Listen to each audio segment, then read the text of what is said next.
দেখো আমার পুডিং। তো প্রথমে আমি ক্যারামেল বানিয়ে নিয়েছি এবং এই ক্যারামেলে কিন্তু এক ফোঁটাও আমি পানি দেইনি। আর এই যে দেখো দুধ, এই দুধটাকে আমি 2 কেজি দুধকে হাফ লিটার করে ফেলেছি, অনেক ঘন করে। আর এখানে আমি 4টা ডিম নিয়ে নিয়েছি। আসলে অনেকে এটা হয়তো অনেক রকমভাবে করে, আমি এটা আমার মতো করে করেছি, যার কারণে তোমাদের কাছে রেসিপিটা শেয়ার করা।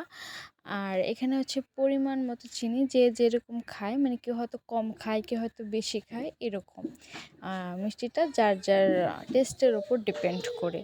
তো এই যে আমি ভালো করে চিনিটার সাথে ডিমটাকে ফেটিয়ে ব্লেন্ড করে নিচ্ছি। ভালোভাবে এটাকে মেশাতে হবে যতক্ষণ না চিনিটা গলে। তো এখানে আমি ভ্যানিলা এসেন্স দিয়ে দিচ্ছি পরিমাণ মতো। তো এই যে এটাকেও এখন আমি নেড়ে দিচ্ছি। আমার কাছে মনে হয়েছিল যে আরেকটু দরকার, এই জন্য আমি আরেকটু দিয়েছি। এরপরে আমি ডিমটাকে দুধের সাথে মিক্সড করে নিয়েছি। সরি, সেই ক্লিপটা আমি নিতে ভুলে গিয়েছি। তো এই যে আমি এখন এটার সাথে ভালো করে মেশাবো।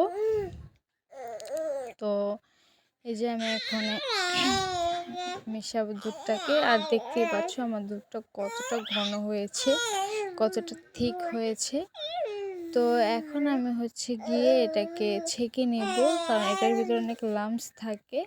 এটা না ছেঁকলে ভিতরে বাবল বাবল হয়ে যায়, যার কারণে এটাকে কিন্তু আমাদের ছেঁকে নিতে হবে। এর জন্য আমি গিয়ে ছেঁকে নিচ্ছি। তো এই যে দেখো ছেঁকছি, এবং দেখো ছেঁকার পরে এটাতে কিন্তু অনেক লাম্পসগুলো উঠে আসবে। এই যে দেখো, দেখতে পাচ্ছ? আর এই যে তো এখন গিয়ে আমার ছেঁকাটা হয়ে গেল। এখন আমি এটাতে বসিয়ে দেব পুডিংটাকে পানির ভেতরে। আমার পানিটা আমি আগে থেকেই গরম করে নিয়েছিলাম। তো আমি প্রথমে গিয়ে রাইস কুকারে দিয়েছি।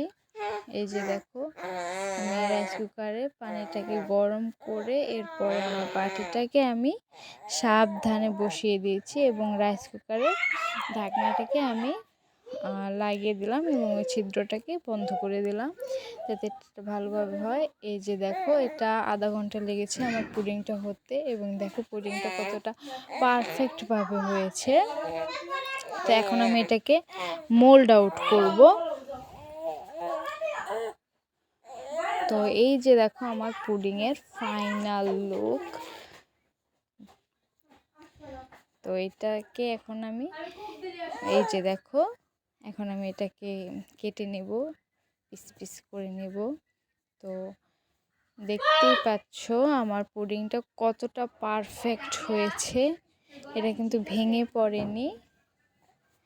তো এই তো তোমাদের কাছে আমি শেয়ার করলাম আমার পুডিংয়ের রেসিপিটা। তোমরা অনেক